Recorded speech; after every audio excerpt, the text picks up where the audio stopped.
Les Jeux paralympiques démarrent lundi à Tokyo et parmi les athlètes français, Timothée Adolphe, un sportif malvoyant qui tentera de décrocher l'or sur le 400 mètres. Il est surnommé le guépard blanc pour sa vitesse et son physique élancé. Un modèle de résilience que nous avions suivi il y a quelques mois. Et cet été, nous vous proposons de revoir nos plus beaux magazines de l'année. Alors voyez ce reportage signé Solène Nicolas et David Madège. On le surnomme le guépard blanc. Entre Timothée et Bruno, son guide de course, la synchronisation doit être parfaite. Si ce sont les jambes de Timothée qui donnent la cadence, ce sont les yeux de Bruno qui fixent la ligne d'arrivée. Car l'athlète ne voit pas.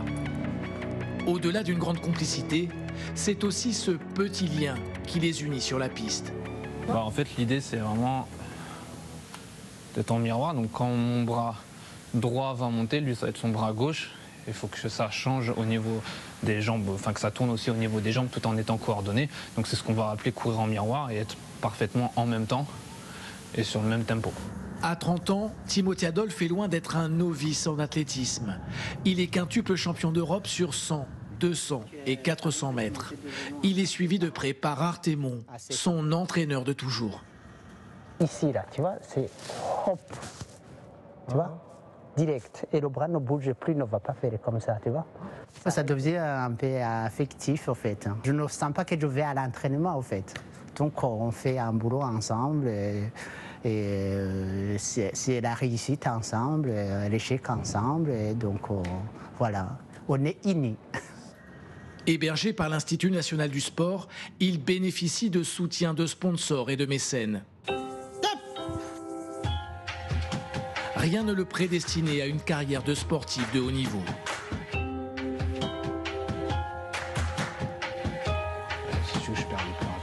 Dans le salon familial, le père de Timothée évoque les souvenirs de son enfance, celle d'un gamin casse-cou, malgré sa déficience visuelle de naissance.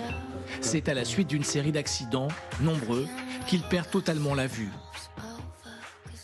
À 3 ans, où j'ai un code d'écollement de rétine de l'œil droit, à 6 ans, où je prends un coup de pied dans l'œil gauche, et là, qui va faire un ulcère de la cornée. Et en gros, j'ai une chute de vision vers mes 16-17 ans où j'ai plus qu'une perception lumineuse et je prends un dernier coup dans l'œil à mes 19 ans qui fait un décollement de rétine de l'œil gauche cette fois.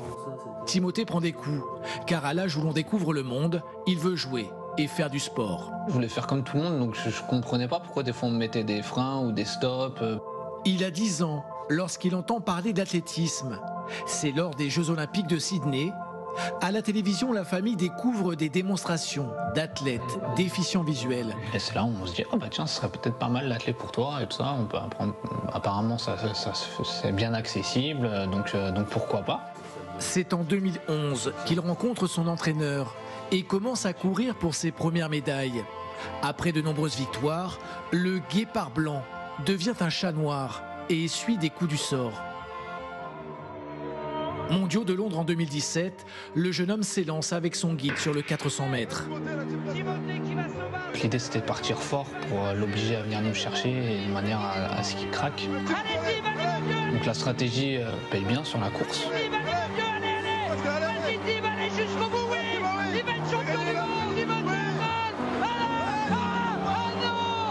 T'as peut-être un espoir d'avoir chuté après la ligne.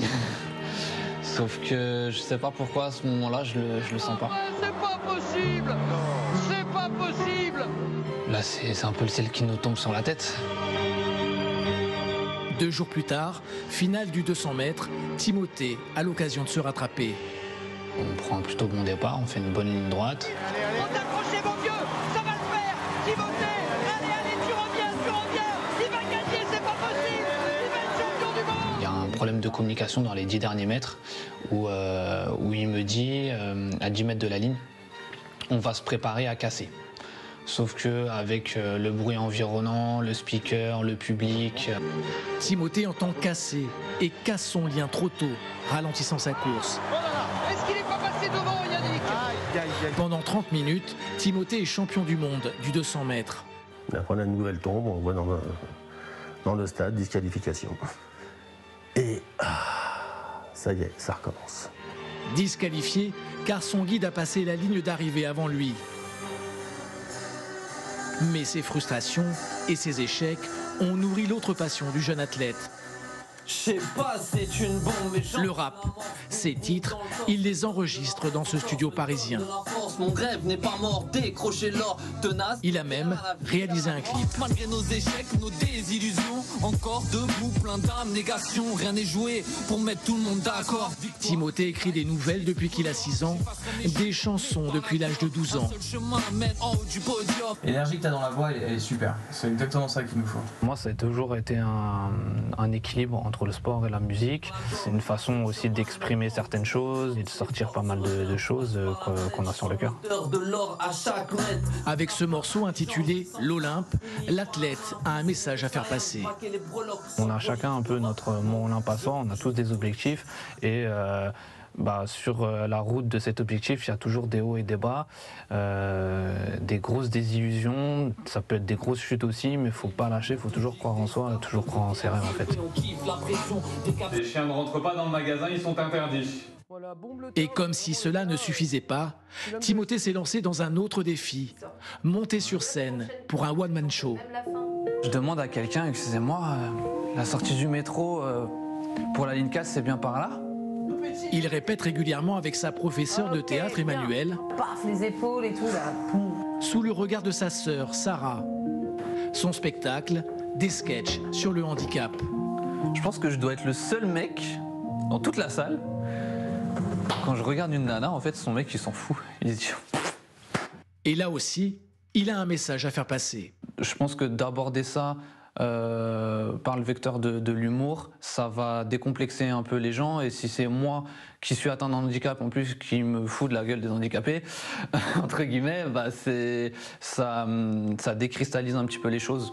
Des valeurs de tolérance et de persévérance sur lesquelles il compte s'appuyer pour décrocher l'or au JO de Tokyo.